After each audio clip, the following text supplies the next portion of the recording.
नमः संस्कृताय बच्चों। संस्कृत सारंग परिवार में आपका स्वागत है। आज हम लोग यूपी बोर्ड कक्षा 9 के पद्यांश का 7वां पाठ पढ़ेंगे। पाठ का नाम है नीति नवनीतम। इस पाठ में ये पाठ महर्षि वेद व्यास द्वारा रचित जो महाभारत है उसी से लिया गया है। उसी के कुछ श्लोक हैं। इसमें विदुर नीति के नाम से ये जो जितने श्लोक हैं ये विदुर नीति के नाम से प्रसिद्ध है। और विदुर जी इसमें धृतराष्ट्र को कुछ श्लोकों के माध्यम से समझा रहे हैं। तो आपके चैप्टर में कुल 11 श्लोक दिए हुए हैं। तो आइए हम लोग इसको शुरू करते हैं। पहला श्लोक है आपका, सुलभाः पुरुषाः राजन् सततं प्रियवादिनः अप्रियस्य तु पथ्यस्य वक्ता श्रोता च दुर्लभः। अर्थात विदुर जी धृतराष्ट्र को कह रहे हैं कि हे राजन, राजन धृतराष्ट्र के लिए आया है, हे राजन, सततम माने लगातार, हमेशा, प्रियवादिनः प्रिय बोलने वाले, प्रियवादिनः माने प्रिय बोलने वाले, पुरुषाः माने मनुष्य, बहुवचन है, मनुष्य, हे राजन, लगातार हमेशा ही प्रिय बोलने वाले मनुष्य सुलभाः माने आसानी से मिल जाते हैं।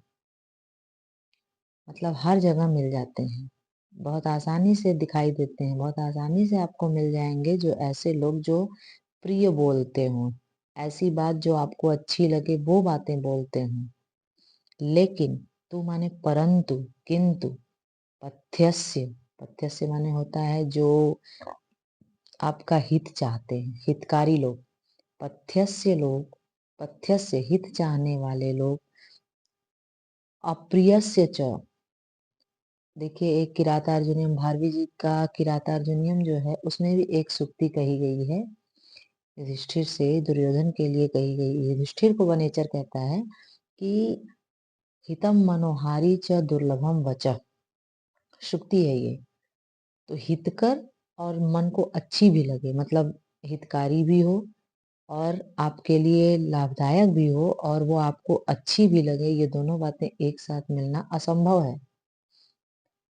तो वैसी ही कुछ सूक्ति यहाँ भी है कि हितकारी और आपको सुनने में अप्रिय लगे, ऐसे लोग, ऐसे वक्ता, ऐसा बोलने वाले और ऐसी ही बातें जो हितकारी हो लेकिन अप्रिय हो और कोई सुन भी ले, ऐसे लोग दुर्लभ होते हैं। न ऐसा सुनने वाला मिलता है ये दोनों चीजें, और न ये दोनों चीजें एक साथ बोलने वाला ही व्यक्ति मिल जाता है।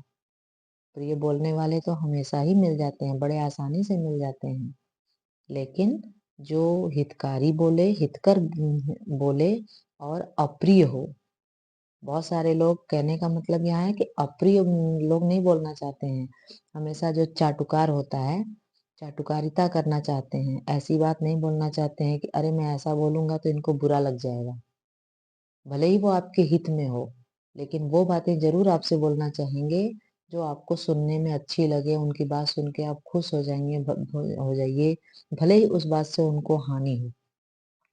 तो वही बात यहाँ विदुर जी उनको सच्चाई से अवगत करा रहे हैं कि हे राजन, हमेशा प्रिय बोलने वाले लोग आसानी से मिल जाते हैं, परंतु हितकर और अप्रिय बोलने वाले वक्ता भी नहीं जल्दी मिलते और श्रोता भी दुर्लभ होते हैं। दूसरा श्लोक देखिए, त्यजेत एकम कुलस्यार्थे ग्रामस्यार्थे कुलम त्यजेत ग्रामम जनपदस्यार्थे आत्मार्थे पृथ्वीम त्यजेत। त्यजेत एकम कुलस्यार्थे, कुल के अर्थ में यानी कुल के लिए, जहाँ खानदान की बात आए, जहाँ आपके वंश के, जहाँ वंश के सम्मान की बात आए, इज्जत की बात आए, वहां पर अगर एक कोई व्यक्ति है, एक सदस्य है उस खानदान का जिसकी वजह से कुल पर दाग लग रहा है या कुल पर कोई आँच आ रही है, तो उस व्यक्ति को छोड़ देना चाहिए। एक व्यक्ति को अगर छोड़ना पड़े अपने कुल खानदान को बचाने के लिए तो छोड़ देना, त्याग देना चाहिए। एकम त्यजेत, एक को त्याग देना चाहिए, कुलस्यार्थे, कुल की रक्षा के लिए। ग्रामस्यार्थे कुलम त्यजेत, और अगर किसी एक कुल खानदान से पूरा गांव कलंकित होता है, गांव का को दिक्कत आता है, गांव पर आ जाती है, तो उस कुल को त्याग देना चाहिए, उस पूरे वंश को त्याग देना चाहिए, उस खानदान को त्याग देना चाहिए, ग्राम के लिए, ग्राम के हित, गांव के हित के लिए। ग्रामम जनपदस्यार्थे, और अगर पूरे जिले, एक जिले में बहुत सारे गांव होते हैं, अगर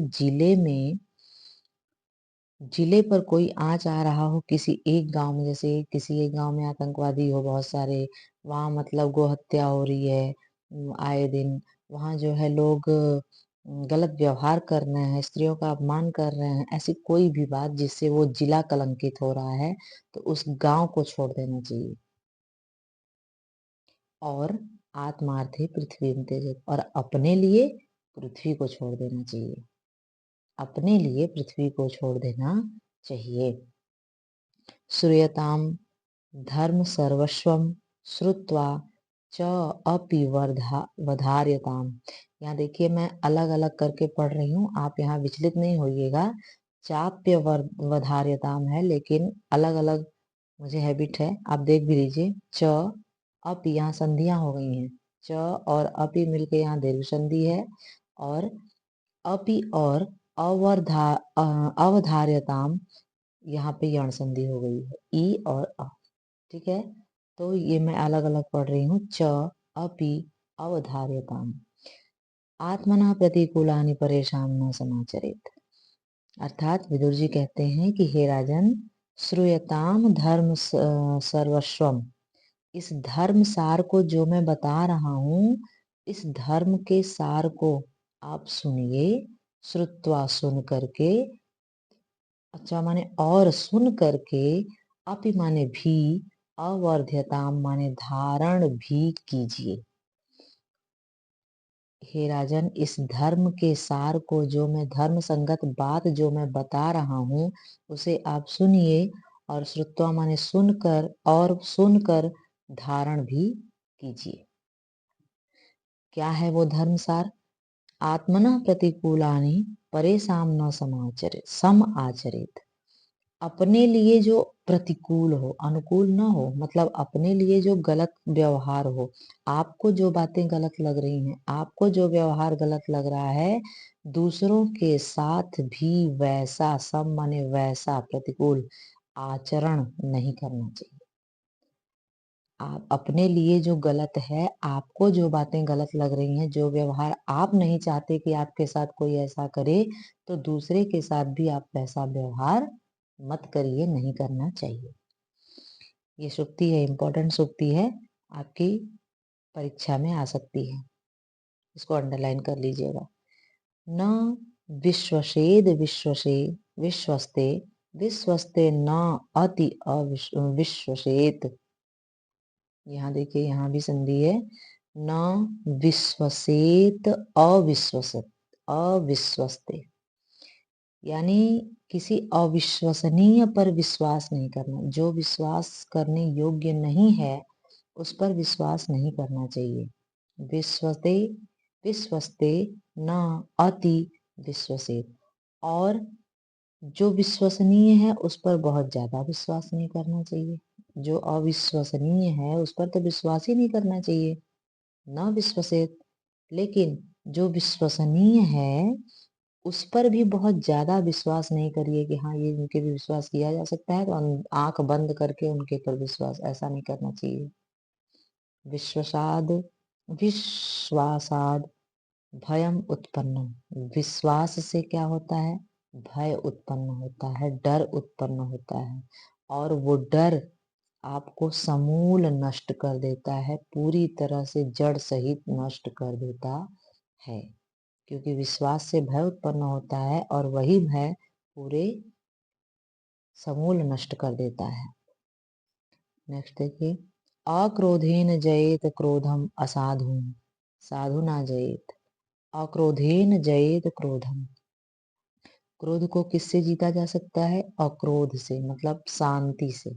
गुस्से को शांति से जीता जा सकता है, जीतना चाहिए।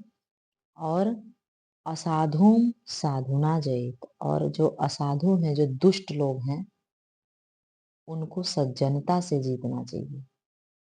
जयेत कर्दयम दानेन, और कर्दयम माने होता है कंजूस, कृपण।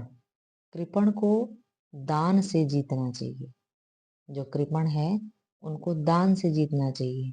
जयेत सत्येन च अमृतम, और सत्य को असत्य को सत्य से जीतना चाहिए। छठा देखिए,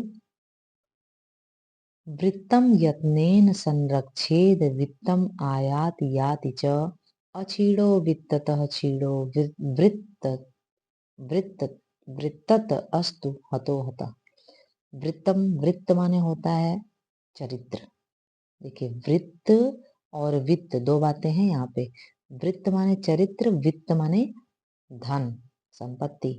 चरित्र की रक्षा हमें यत्न पूर्वक, मतलब प्रयास करके करना चाहिए। पूरा प्रयास करना चाहिए अपने चरित्र को की रक्षा करने का। वित्तम जो होता है वो आयाति और याति।